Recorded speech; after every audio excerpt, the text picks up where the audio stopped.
Look, Dylan Brooks said LeBron James is old.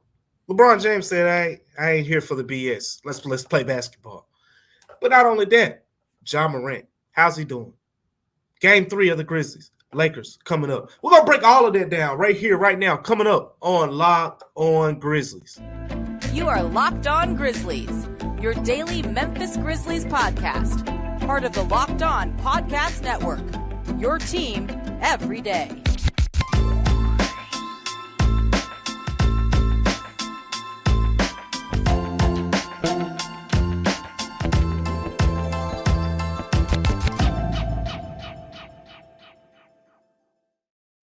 What's going on, everyone, and welcome back to Locked On Grizzlies. I am your host for today, Damichael Cole, beat writer for the Commercial Appeal in Memphis, Tennessee. If you're on YouTube, you're seeing my background is kind of blending in with my headphones, so that's a little weird. But yeah, beat writer for the Commercial Appeal in Memphis, Tennessee. But I'm here in LA right now, sitting in my hotel room out here in SoCal, California. And you know why I'm here. Game 3, Grizzlies, Lakers, set the tip off, in a matter of hours here, depending on when you watch this. But first and foremost, I want to appreciate you for tuning in to Locked On Grizzlies. Make sure you continue to tune into Locked On Grizzlies because, you can find us everywhere. Google Podcasts, Apple Podcasts, Spotify, Stitcher, wherever you watch or listen. If you're watching this on YouTube, wherever you watch or listen to your podcast, we are there, Locked On Grizzlies. So make sure you continue to rate, subscribe, like, comment, all of those good things. We appreciate all the feedback that you guys give us on Locked On Grizzlies in this season so far. But a big game coming up in this series, Game 3 between the Lakers and the Grizzlies. And there's so many talking points that we can hit on, right? Dylan Brooks went nuclear on LeBron James the other day in the locker room. And LeBron James yesterday had a chance to respond. Took the high road for the most part, basically say, look, I'm ready to play basketball. I'm not here for the BS. That's looks like that's going to be a little slogan that's going to make its way around Memphis. So we'll see what's made of that. But not only that, you got Ja, you got the DB, you got Jaren Jackson, AD. There's so many storylines that make this particular series a great one. While we can focus on so many things, I think it's best if we start off with Ja Morant, being that I was at practice yesterday, got a really good look at him, and I'll just let you guys know just what we know right now, and just my perspective on if he'll play or not later on today. The first thing was he still is wearing the black tape on his hand, as you probably expect, and this time practice, some little subtle differences. One thing that stood out to me was when we saw Ja, same thing, pretty much doing everything with his left hand, left-handed floaters casually, those little things. But he did dribble a couple times with his right hand, but he didn't use his right hand much while the media was in there. Now, I think I've said this before, but there is some strategy to that because Taylor Jenkins is calling him a game-time decision. There is some strategy to not showing your hand, no pun intended, not showing your hand to the opponent here. And I think that's kind of what the Grizzlies are doing. They don't want, us to see Ja Morant doing much with his right hand because we'll report on it, and then it'll get back to the Lakers, and, they'll know how to prepare. So with all that being said, here's the big takeaway. After practice, talking to Taylor Jenkins, he said that, one, after practice, Ja was going to do an individual workout.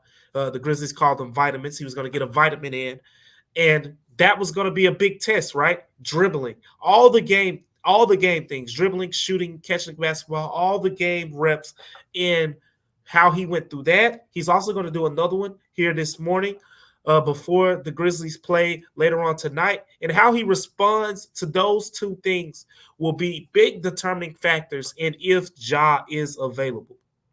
Now, with all that being said, one thing stood out that Taylor said. Taylor said a bunch of good things about Ja's status, for this game. The most important thing is they said that Ja Morant has improved a lot over the last 2 days. So you have that from Tuesday, Wednesday, Thursday, Friday, all the way up. Ja Morant has shown a lot of improvements, but there's one quote that stood out to me when we were talking to him.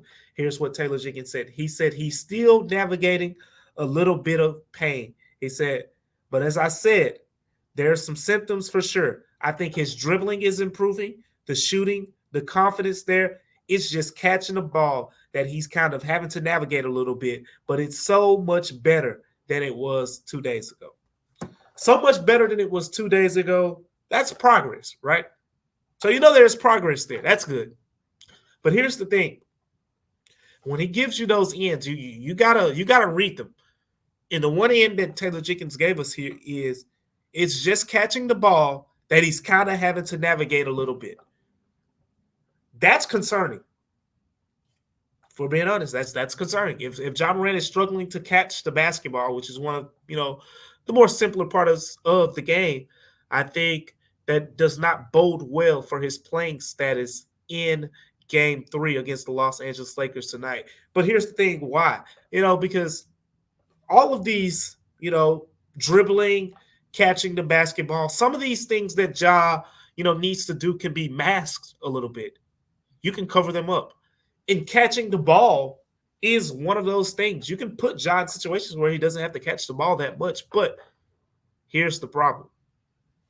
The Grizzlies, if you just watch this series through the first two games, I'm thinking Ja's sore hand, you don't want him dribbling up the court as much, especially against the Lakers, because the Lakers have two guys, Dennis Schroeder, Jared Vanderbilt, who have been hounds on the ball. 94 feet pressure, and they're not letting you get it up to half court easily. We saw in game 1, Ja Morant lost the ball a couple times when those guys were pressuring him. Didn't turn it over, I don't think, in those situations, but, lost the ball a little bit. Tyus Jones in certain situations, dribbling the ball, he just gives it to Desmond Bane. Here, you dribble it. And he gets it across half court for the Grizzlies to get in their motion offense. So all those things considered, right? If the Lakers see Ja Morant playing, you better believe they're going to force him to put that ball on his right hand, and they're going to test that hand out. I have no reason, just based on what we're hearing from Taylor Jenkins, I'm sure he'd have decent success in that, but I would expect Ja Morant to maybe lose the ball or fumble it a few times with the pressure of the Lakers. So how do you avoid that? It's simple. You say, here, Des, you bring the ball up the floor. Or here, Tyus, you bring the ball up the floor. So if you have one of those guys bringing the basketball up the floor, you put Ja off the basketball. This all goes back to what we were talking to a couple of minutes ago, because if you put Ja off the basketball, guess what? You're putting him in more situations where he has to catch and shoot, or he's going to be cut to the basket. When you're cutting to the basket, usually you're hoping the defense reacts half a second late, which means you got to throw a quick pass, which means a hard pass, and we're talking about Ja struggling to catch the ball. That's something that could come into play. So I'm looking at it like this. Either you want Ja on the ball, where he probably doesn't have to catch the ball as much, but he's going to have to dribble through tough defenders, past tough defenders. Or you put him off the ball and you worry about this whole catch problem. And it all leads me to the fact that I don't think it's the worst thing in the world if Ja doesn't play in Game 3. If you lose, in theory, you're down 2-1. Ja gets a couple extra days of rest, and you got to play him in Game 4, so you do what you got to do at that point. But he gets an extra couple days of rest. You play him in Game 4, and hopefully you steal that one game in L.A., and now you got home court back. Now you're going back to FedEx Forum. So I think that's kind of the approach I would take. If I was the coach, I would prioritize getting Ja as healthy as possible. But, again, one thing that Ja Morant said when he first got hurt, when he first re-aggravated this right-hand injury, Ja Morant said if he doesn't feel like he's Ja Morant, he's not going to return. So I think you should take some solace in that. Ja himself said if he doesn't feel like himself, guess what? He is not going to come back. He's not going to rush this thing. So that's something that I'm paying attention to. I think that's something you should pay attention to. I'm not, quite frankly, I'm not expecting him to play in Game 3. I didn't expect him to play in Game 2 and wasn't surprised when the Grizzlies ruled him out of that one. So we'll see. We'll see how Memphis handles this, because it's a true swing type decision. Could swing the series either way, because Game 3 is a momentum game. I get that. But at the end of the day, if you're looking at it from the Grizzlies standpoint, you just got to win one of these games. Win both, cool. That'd be great. That'd be amazing. But you have to win. You have to leave LA with just one, with just one win, and you get home court back. That should be the goal through in this series. Coming up, we're going to talk about matchups. Matchups. There are some real big matchups that will play big roles in who wins Game 3. Before we get to that, I want to talk to you about Nissan, and I want to talk about our Nissan's Most Electric Player of the Week. Nissan's Most Electric Player of the Week is brought to you by the all-new, all-electric 2023 Nissan Ariya. And our Player of the Week this week, none other than Jaren Jackson Jr. The guy was amazing in the first game. Game 1, 31-point game, and the Lakers couldn't stop him. He got to the point, as we expected, as we talked about on Locked On Grizzlies, the Lakers said, we're going to put Anthony Davis on him. And you know what? They put Anthony Davis on him, held down Jaren Jackson Jr., scoring a little bit, but I haven't heard many people point this out. Jaren Jackson Jr. had 9 boards in Game 2. If he continues to rebound at that same level, along with the blocks, along with the scoring ability that he's going to give you in stretches, the Grizzlies have something going here. But he is your Nissan Ariya Player of the Week for the Memphis Grizzlies. Coming up, we're going to talk about matchups. Stay tuned right after the break.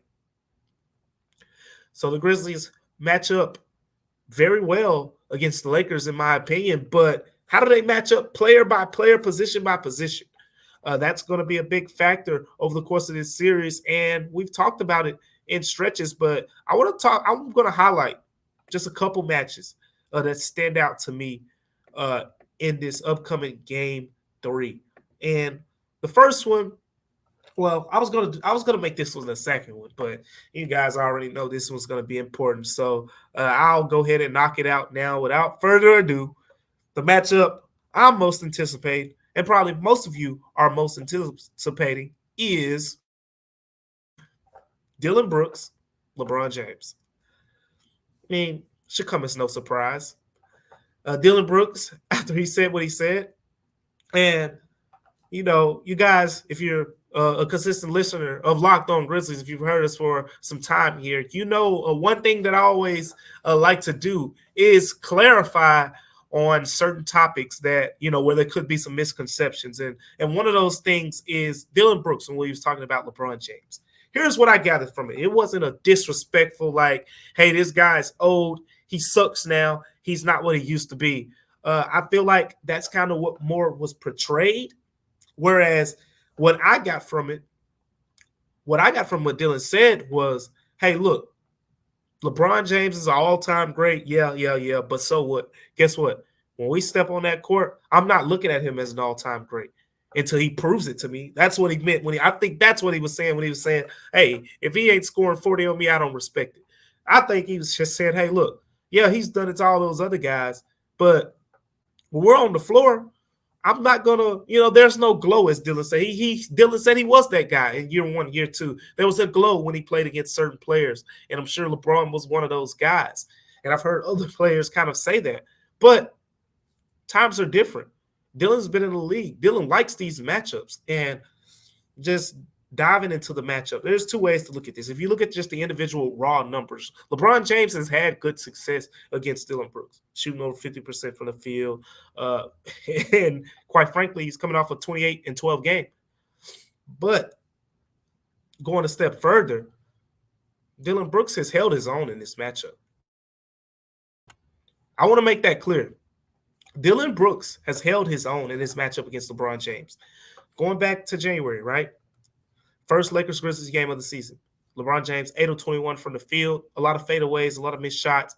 Dillon Brooks, very physical on defense. In fact, it was Dillon Brooks' physicality, that got Shannon Sharpe going because he thought Dillon Brooks was fouling LeBron James. And that's how that whole situation started there in LA last time. We're not going to spend much time talking about Shannon Sharpe and that whole situation, but there is that.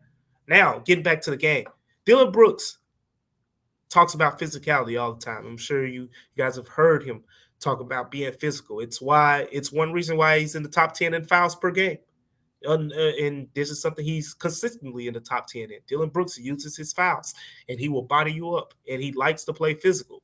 I remember when the Grizzlies were about to play Zion Williamson, and it was right after the Timberwolves had played Zion Williamson, and D'Angelo Russell, who's a Laker now, by the way, had said, guarding Zion Williamson, like it's like he's playing football out there. You don't really get to guard him like you want to.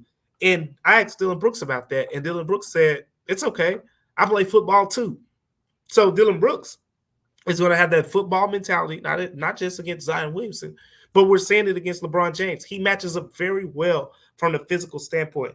Over the years, we've seen LeBron straight up dominate guys with his physicality, like just bully ball.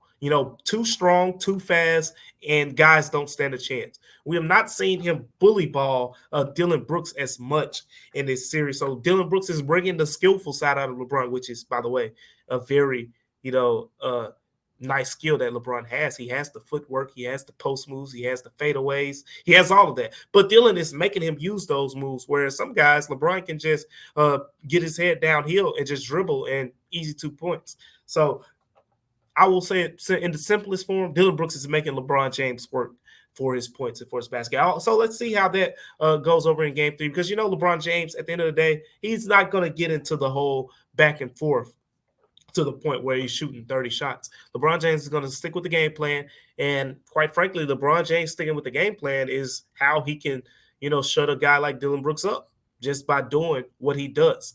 But that's one matchup. I'm sure that's one matchup we all want to see. Dillon Brooks said, hey, you got to score 40 on him. The only guy who scored 40 on Dillon Brooks this year was Damian Lillard. And he showed a lot of respect for Damian Lillard after that game. Another matchup that I want to watch really closely is Jaren Jackson Jr. versus Anthony Davis. Now, let me clarify here. Jaren Jackson Jr. on offense versus Anthony Davis on defense.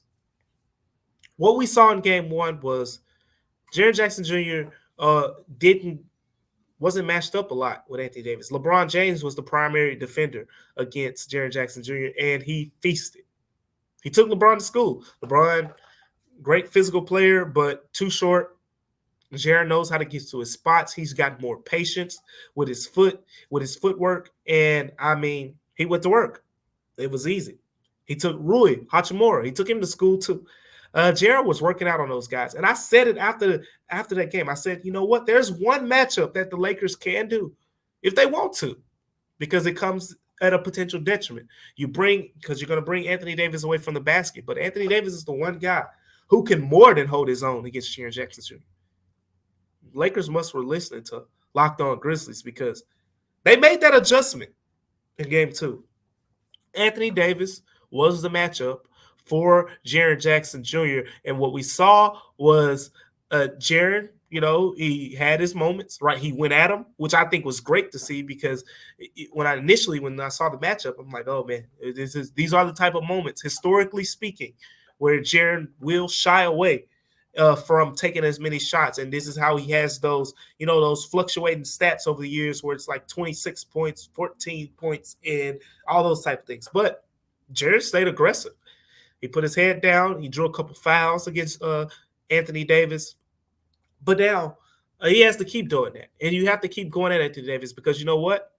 He's the only guy on the Lakers who stands a chance against Jaren Jackson Jr. And if Jaren Jackson Jr. continues to go at him, he could draw fouls.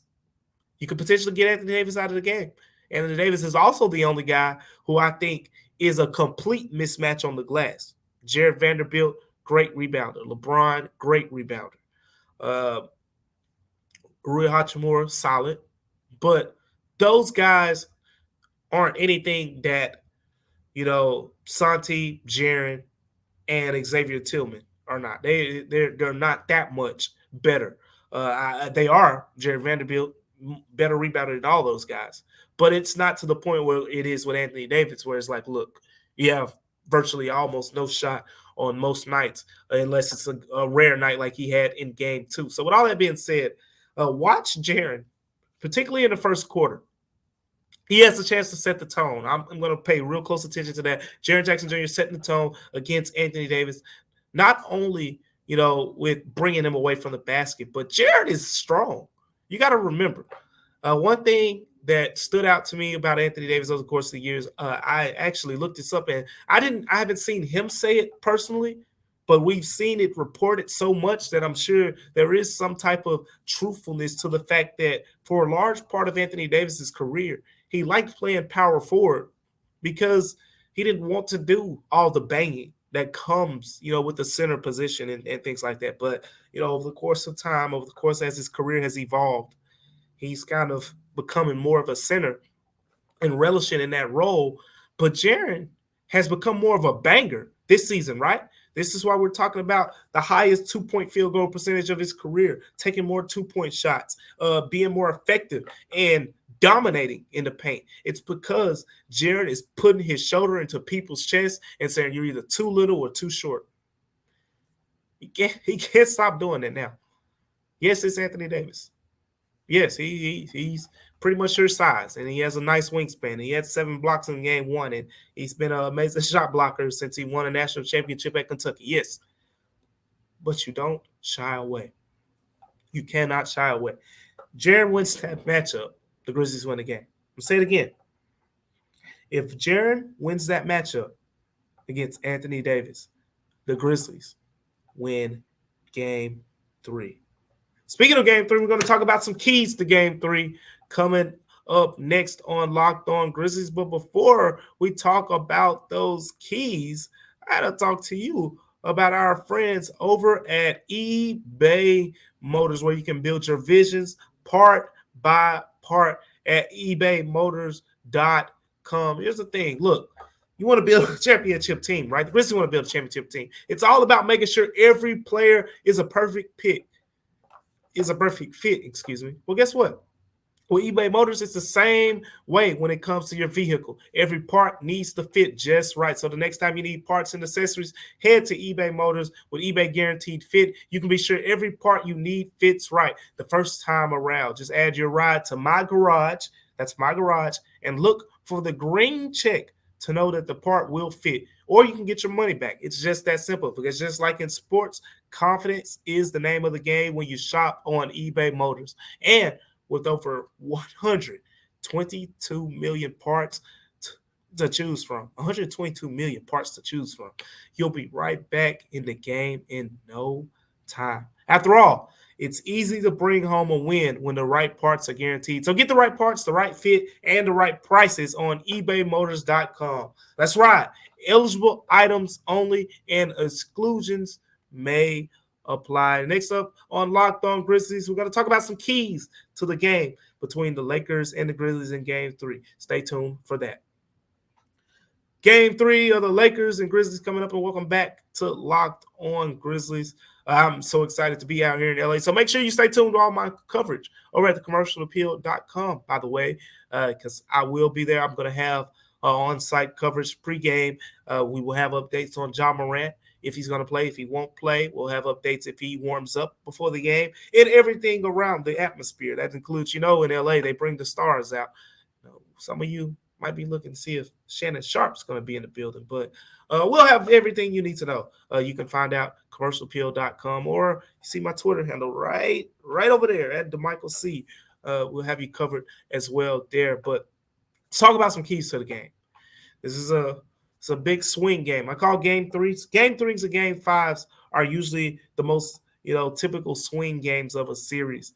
And from the Grizzlies' perspective, you have a chance to kind of ensure your dominance, right?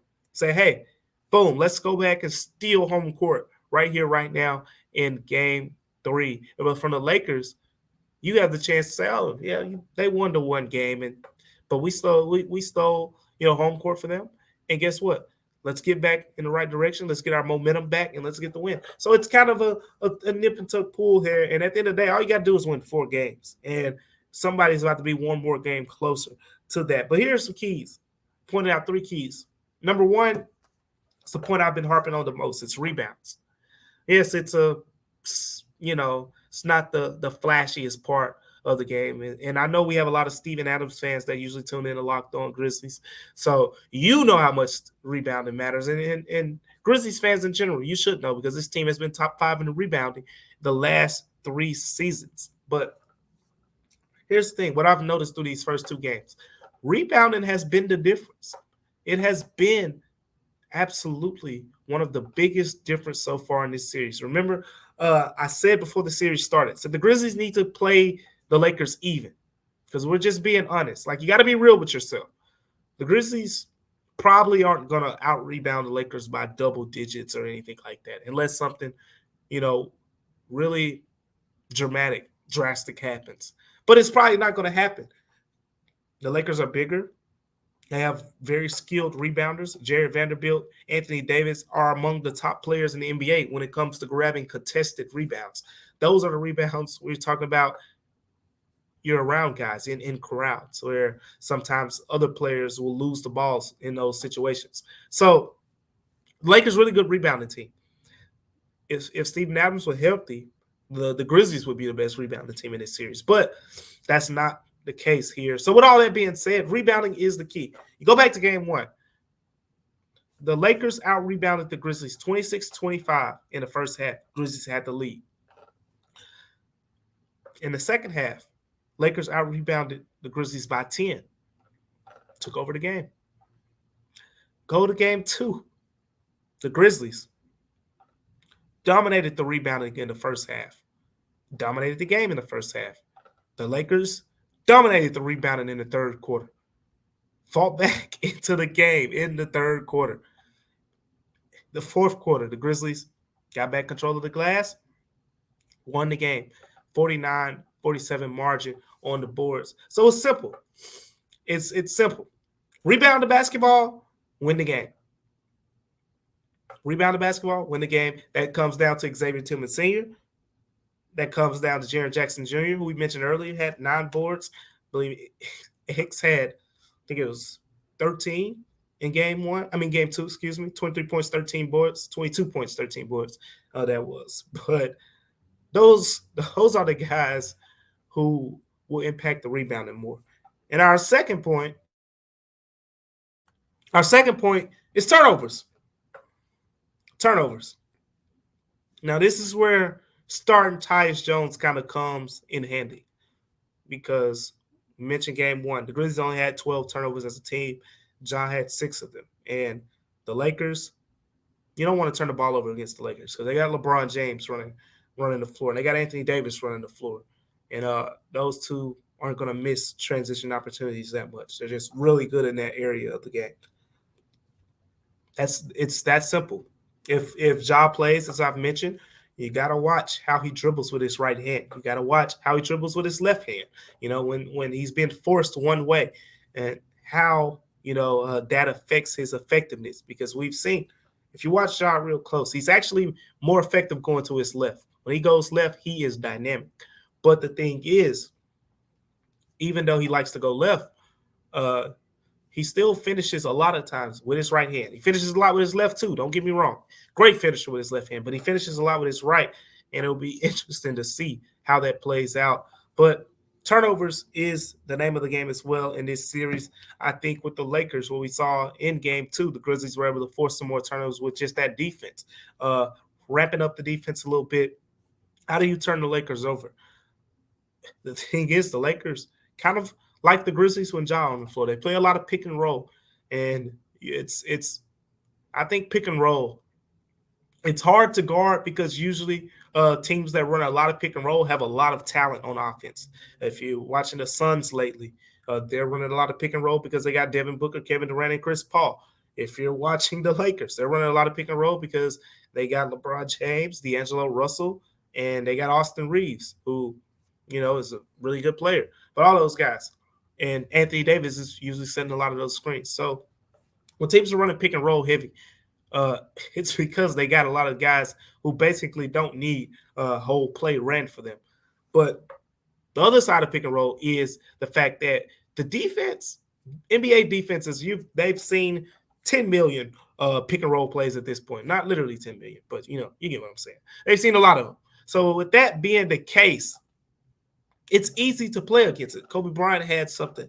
He said, I think it was some years ago, Kobe basically said the way that James Harden was playing, which was basically a lot of heavy isolation, pick and roll stuff, was not championship basketball because defenses have a chance to load up and they can kind of predict and they can kind of force the ball to go into a certain direction based on how they play the pick and roll coverage.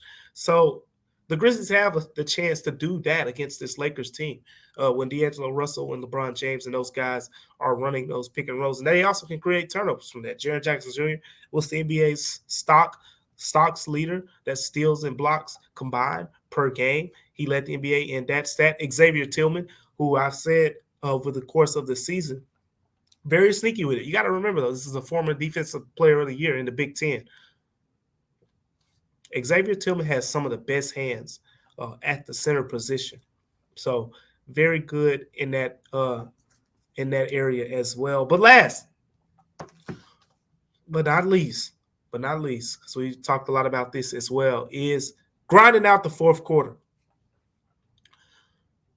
Yeah, the Grizzlies won in game 2 in the fourth quarter. But, since it was a win, we didn't spend too much time talking about this. Memphis had one field goal in the last 5.5 minutes. One field goal, last 5.5 minutes. And I will say this, just for full transparency, full clarity here. Made a lot of free throws in that stretch. So it wasn't just straight empty possessions or anything like that. Made a lot of free throws. But the fact that Memphis had, so many possessions where you only had one possession in the ball going through the hoop without a whistle being blown is something you got to be mindful of. That's why they say you never get too high, you never get too low. Because you get too high, you don't think about those type of things that you can improve on. And grinding out the fourth quarter is one of those things as it pertains to the Grizzlies. Fourth quarter struggles, we've talked a lot about it, right? Ja hasn't been good in the fourth quarter this year. Desmond Bane has not been great in the fourth quarter this year.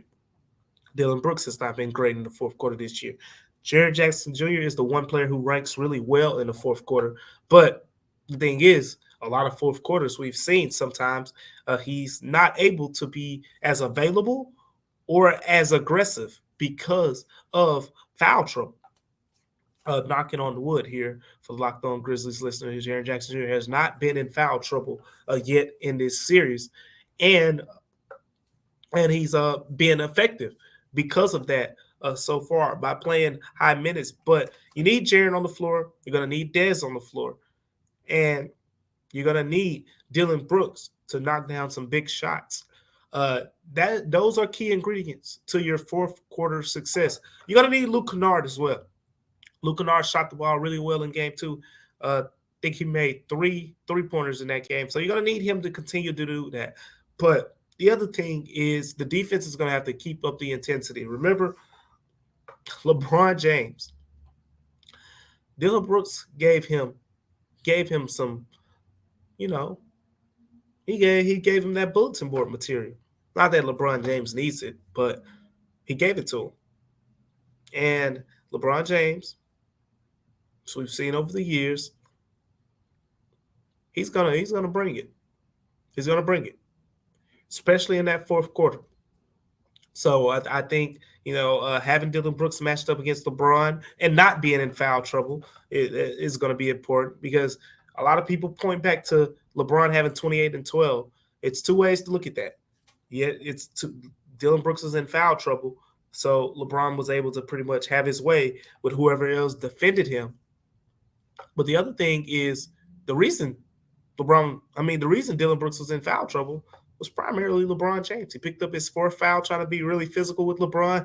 He's trying to match LeBron's physicality, and sometimes trying to match LeBron's physicality can lead to those fouls. So those are three key areas that I want to point out to watch. Rebounding the basketball is at the top of the list for me.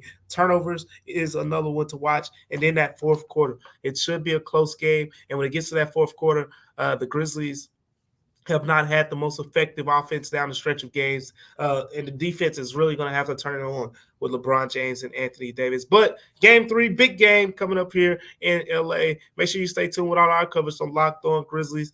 We're going to keep you covered all of that with all things coming from this game as well, me and Joe Mullinax, we will be back for Monday's episode to talk more about that. We appreciate you for tuning in to Locked On Grizzlies. Make sure you continue to like, subscribe, all those good things, and enjoy it.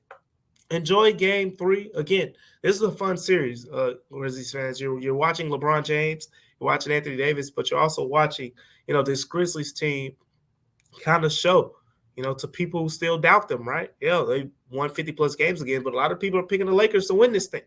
So you're kind of seeing that Memphis mentality play out in full time, in real time here.